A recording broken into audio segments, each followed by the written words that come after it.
Hello students, this is the fourth part of video for chapter number 4 from history. So in the last video we have covered the Mughal emperors, that was Babur, Humayun, Akbar, Jahangir, Shah Jahan and Aurangzeb. The last ruler was considered as Aurangzeb. Now the next topic we are going to cover is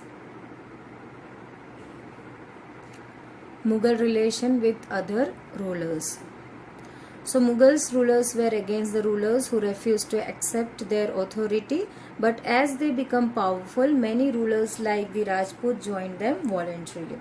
So they always have a war with the rulers who refuse them as an authority, but there were few rulers who accept their authority voluntarily, like some Rajput rulers have joined them. Many of the rulers married their daughter into Mughals families and in return got high position in the Mughal court. So this was done by the a system called as matrimonial alliances. Matrimonial alliances means the rulers marry their daughter to the Mughal ruler. So the Mughal and the other ruler become an family. This is one kind of alliances. So here there is no war, no conflict between the two kingdom. As the daughter was married to the Mughal ruler, they become the family, and the rulers get their own kingdom back. So there is no war, no conflict, but as ruler as behalf of the Mughal authority. So they don't have direct control as they were having before to their kingdom. They are ruling their own kingdom. The rulers are ruling their own kingdom in the behalf of Mughal rulers. Like one of the example I can give away, Jodha Akbar, the Rajput princess, was married to Akbar, the prince. And so this was the system that was called as matrimonial alliances. So this rulers get the higher position, that is as a ruler only, ruling behalf of the Mughal ruler. Many like Sisodia Rajput completely refused to accept Mughal authority. As I said in the first point, that there were few rulers who accept the authority of Mughals voluntary, and few others are there who are not accepting it. So in that Sisodia Rajput are the one who refused to accept the Mughal authority. Defeated rulers were treated by the Mughals with honor and were returned their land as assignment, that is called as Watan Jagir. As I said, they were ruling behalf of the Mughal rulers. So the matrimonial alliances, one we have learned. Secondly, this is the another kind of system they follow, that after defeating the rulers, they treat the ruler very honorably, respectfully, and return them their own kingdom as an assignment, that was called as Watan Jagir. So now the defeated ruler will rule behalf of the Mughal rulers. So there were many kind of successions and ruling, like matrimonial you have already learned. Then secondly, here after conquering, that is returned as an assignment to the ruler back as Watan Jagir. Then thirdly, treaty are signed. Treaty are means a mutual agreement where the defeated ruler and the won ruler signs an agreement. The defeated ruler agreed to pay the tribute to the ruler. So there are many kind of succession. So there is many way of succession, as I said, signing a treaty or giving back the land as assignment called as Watan Jagir, and matrimonial alliances. Now next, this ensured a balance and further helped in the expansion of Mughal empire. So it keeps a good relation between the defeated ruler and the won ruler, or the ruler in authority. But it was difficult to keep this balance all the time. So why? in the table 1 we have already learned that Aurangzeb insulted Shivaji when he came to accept the Mughal authority, and Shivaji declared himself an independent ruler and refuge against the Mughal ruler. So what was the consequence of this insult? What we have learned in the table 1, that he gathered an army and started a guerrilla warfare against whom? Against the Aurangzeb in the Deccan. Mansabdar and Jagirdar. Mughal rulers appointed diverse group of people in their services as Mansabdar. Groups like Turkish nobles, they were known as Turanis, Iranians, Indian Muslims, Afghans, Rajputs, Marathas and other groups. So they were helping out to look after the various kind of services, and they were called as the Mansabdar. Their positions were called as Mansabdar. Mansabdar refers to an individual holding a rank. Okay, so there is a rank for each of the Mansabdar. A grading system was used to fix rank, salary and military responsibility. So there is a grading system on what they are being calculated. There is particular rank, the salary according to the rank, and the third one is military responsibility. So from bottom we have to start. First, the military responsibility is to given according to the what military responsibility they handles, they get the salary, and same as per the number of military responsibility they handles, they gets the rank. How? That we are going to learn. That is Zat or Zat you can say.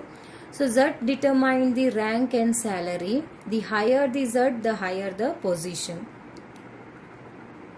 Nobles with a Zat of 5,000 were ranked higher than those of 1,000. All numerical value you can consider. 5,000 is more compared to the 1,000. Now how the Zat is counted? Now one Zat is equal to one horse and one soldier. So that means 5,000 Zat means the military responsibility who is handling away, he is having the 10,000. It is not 1,000.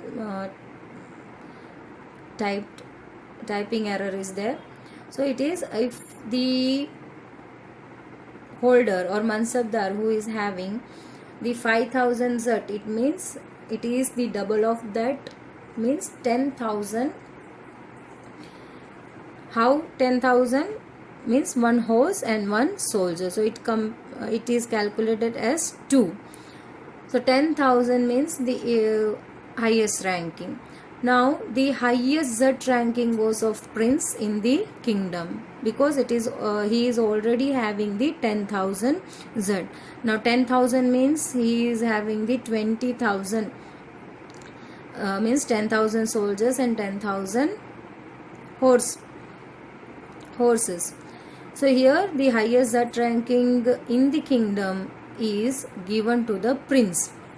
Later on then the Zat ranking is given to the other Mansabdars.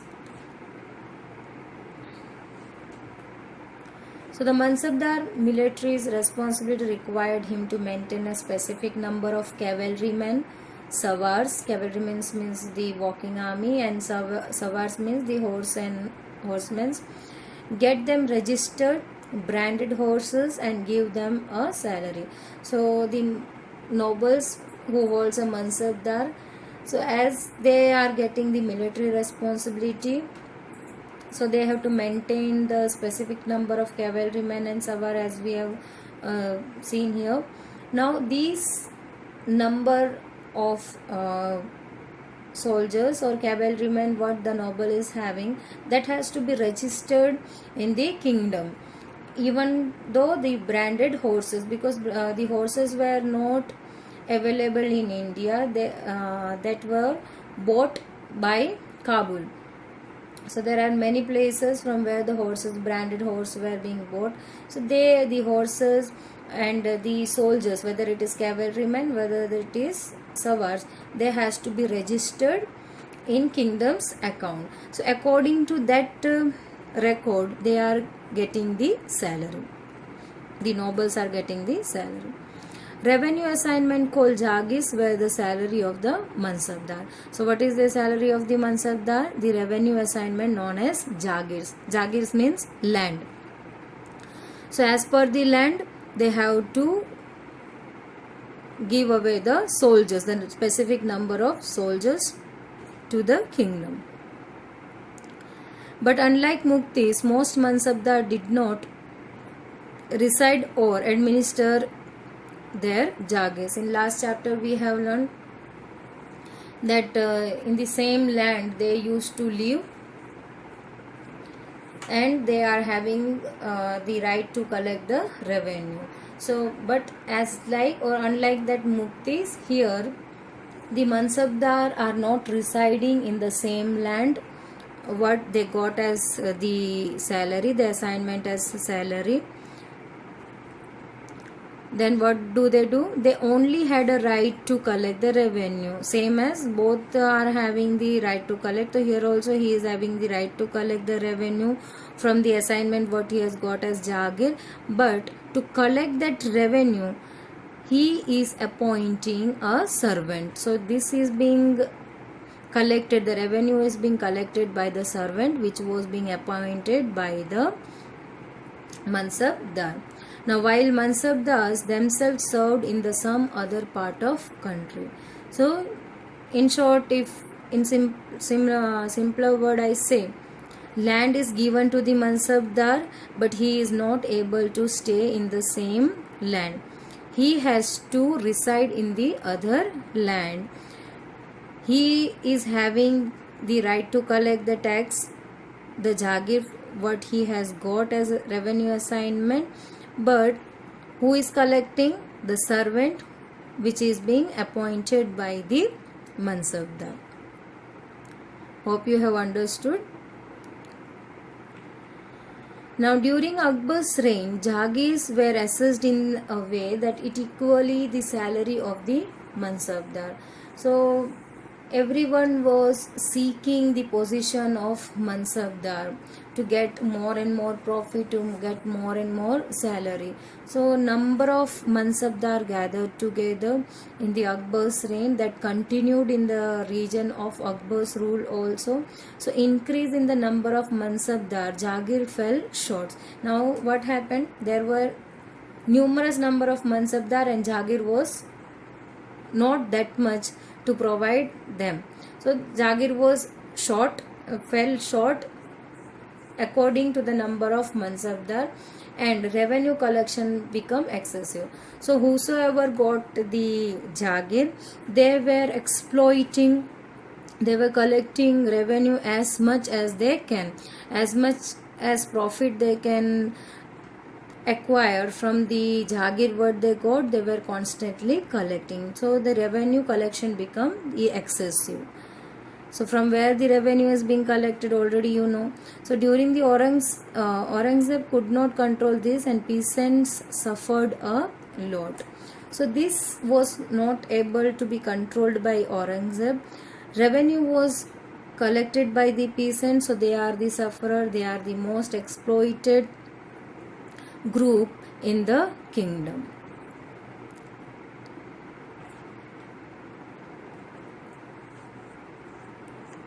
So the next topic, that Zabt and Zamindar, we are going to cover in the next video.